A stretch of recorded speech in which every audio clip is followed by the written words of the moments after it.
기준금리가 보시면은 1980년부터 시작을 해서 25년간에 걸쳐서 쭉 내려왔었죠. 이제 기준금리가 이렇게 내려온다는 걸 뭘 의미하냐면은 그만큼 경제 성장률도 내렸다는 얘기입니다. 전체적으로. 그럼 우리가 그런 얘기 있지 않습니까? 저성장 시대는 저금리를 동반한다. 같은 내용입니다. 이렇게 쭉 내려옵니다. 그러나 그 중에서 보면은 기준금리가 이렇게 올라갈 때가 있습니다.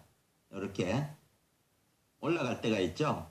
그런데 보시는 바와 같이 한번 딱 올라가면은 딱 1년만 올리고 그만두는 게 아닙니다. 몇 년에 걸쳐서 올라갑니다. 이것이 보통 2, 3년 이상씩 많게는 4, 5년까지 계속 인상을 해왔죠. 이 상태이기 때문에 지금도 금리를 올리면은 적어도 한 2, 3년 가까이는 올리지 않겠느냐라고 보는 겁니다. 그래서 어떤 밸런스를 보면은 이런 유행의 그래프를 예상할 수가 있겠죠. 자, 이러한 금리가 미치는 영향은요. 결론부터 말씀드리면은 이 미국 금리가 오를 때마다 세계 경제는 어려워졌습니다. 아울러서 부동산 시장도 어려워졌습니다. 자, 이러한 것들도 참고를 하시면서 물론 지금까지 그렇다고 무조건 그렇다라고 얘기할 수는 없겠지만 그래도 분명한 거는 영향이 그만큼 크다라는 건 틀림없습니다. 자, 미국 금리가 인상의 의미는 뭐냐면 미국 입장에서 보면은 실업률이 5%까지 달성이 됐으니까 이거는 거의 고용으로 보면 거의 완전 고용에 가깝다. 미국은 너무 좋다는 거죠. 너무 좋기 때문에 올려도 된다라고 미국은 가는 건데요. 문제는 이 달러를 기축통화로 쓰고 있는 세계 경제죠. 세계 경제는 미국에 따라갈 수가 없거든요. 세계가 어려운 겁니다. 미국이 어려운 게 아니고. 자, 3분기에 GDP 성장률이 3분기만 2.1%입니다. 대단하죠. 우리는 2.7% 1년 내도록 해서 그런데요. 자, 물가 상승 기조 등 견고한 경제 상황을 반영하고 있다라고 자신있게 미국은 외치고 있습니다. 미국이 금융위기 상처를 거의 극복했다는 신호로 향후 경기 회복에 대한 자신감을 가지고 있다. 이거는 미국입니다. 미국. 문제는. 그런데 유럽은 너무 어려우니까 유럽은 반대로 더 돈을 더 금리를 내립니다. 일본도 안 됩니다. 더 금리를 내립니다.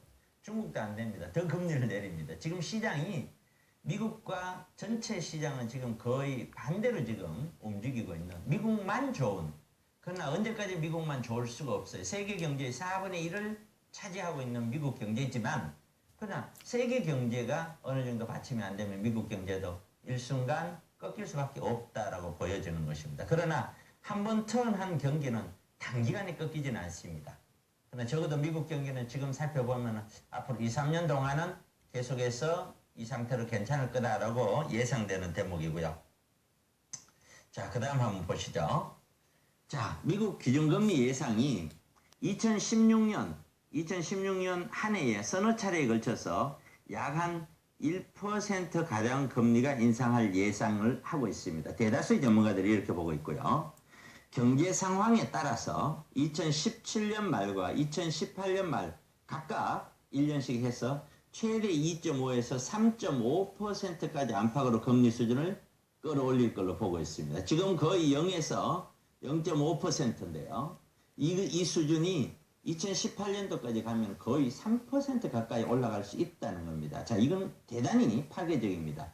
우리 경제가 받침이 된 상태에서 3%는 문제가 없습니다. 자, 그러나 경제가 받침이 안 된 상태에서 3%라는 것은 우리도 국가 부채가 있는데 이 부채를 갚을 때는 달러로 환산해서 갚죠. 금리만 하더라도 이자가 엄청나게 올라가는 겁니다. 단순하게 계산했을 때는 거의 3% 이자 부담을 국가가 지는 겁니다. 자, 그러한 어떤 위협을 갖고 있는 것이 달러입니다. 자, 거시경제, 글로벌 어떤 경제와 한국 경제에 미치는 영향을 보면 거시경제에는 이런 영향을 미치죠. 금융위기 이후에 이것을 극복하기 위해서 금융위기라는 것은 경기를 얘기를 할 때 경기가 좋았다 나빴다 하는데 나빠지기 시작을 한 거죠. 금융위기. 나빠지기 시작하니까 이 경기를 끌어올리기 위해서 곧 경제 성장률을 높이기 위해서 돈을 풀었던 정책. 바로 유동성 확대라는 거죠. 돈이 풀어서 돈이 많이 몰렸습니다. 채권, 주식, 부동산 시장에 몰려있던 것이 이제는 자금이 유출돼서 금융기관으로 들어간다는 거죠. 그만큼 다시 국가 손으로 들어간다라는 겁니다. 자, 금융위기 이후에 신흥국에 유입된 외국인 자금이 3조 5천억 달러가 그만큼 돈이 다시 회귀를 할 것이다라고 보는 것이고요. 시중에서는 우리가 간단하게 얘기해서 이런 수요와 공급을 보면은 수요죠. 돈이라는 것은 부동산에서는 수요입니다. 돈이 줄어든다는 것은 수요가 줄어든다는 거고 수요가 줄어든다는 가격이 내려간다는 걸 의미합니다. 바로 그러한 내용을 지금 전달해 드리고 있는 겁니다. 달러 강세로 인해서 신흥국 환율이 상승하면은 통화 가치가 하락하고 신흥국이죠. 우리나라 같은 날도 달러와 우리나라 원화 가치가 하락해서 원화 가치가 하락하면 우리 원화에 대한 미국과의 경쟁에서는 수출은 좀 위에 점하고 있겠지만 그 이상으로 데미지가 어떻게 되느냐. 수입 물가는 상승되는 거고요. 인플레이션과 외환위기에 대한 가능성도 같이 갖고 있는 것입니다. 이게 가장 좀 어려운 문제고요. 자, 우리 한국 경제를 봤을 때는 다른 신흥국에 비해서 안정적인 국가로 분류되는 한국은 자금 유출 심각하지 않을 것으로 예상한다. 이거는 아무도 모릅니다. 이거는 우리 자체 내에서 좀 안정주의자로서 좀 괜찮을 것이다 라고 얘기하는 거고요. 그러나 우리는 어떻게 될지 우리나라만 자유로울 수가 없는 것이죠. 나름 준비를 많이 해왔습니다.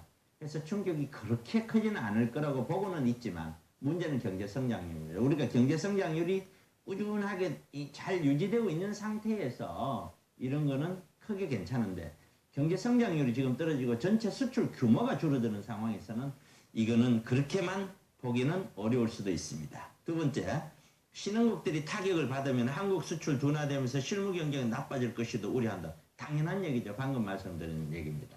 자, 이런 것들이 직접적으로 타격이 올 수 있습니다. 물론 중국 경제가 우리 경제에 미치는 영향이 큽니다만 중국 역시 여기에 대한 타격으로 조금 주저앉게 되면 우리나라는 굉장히 크게 영향을 받게 되어 있습니다. 한국의 기준금리는 곧바로 인상되지 않을 것으로 관측하고 있다. 우선 당장은 우리가 한 관리를 잘 해왔고 또 수출이 잘 돼서 나름대로 외환도 잘 많이 확보를 하고 있어서 이 돈이 어느 정도는 유출이 있겠지만 그렇다고 해서 바로 금리를 올릴 수준은 아니지 않느냐라고 보고 있고 그래서 그러나 과거 사례에 살펴보면 동조화까지 약 한 1년이 걸렸다. 그러나 이번에는 1년 뒤에 우리가 금리를 올리지는 않을 것 같습니다. 시중에 있는 대출 금리는 이미 사실상 다 올랐습니다. 지금 올라 있는 상태고 내년 적어도 상반기 늦어도 글쎄요 2, 4분기 정도 여름 정도 전후까지는 우리는 어느 정도 금리를 올릴 가능성이 있지 않겠는가 이렇게 보여집니다. 자, 오늘은요 미국 금리 인상에 대해서 다양하게 살펴봤었는데 좀 더 깊이 있는 논의들은 세미나 시간을 통해서 좀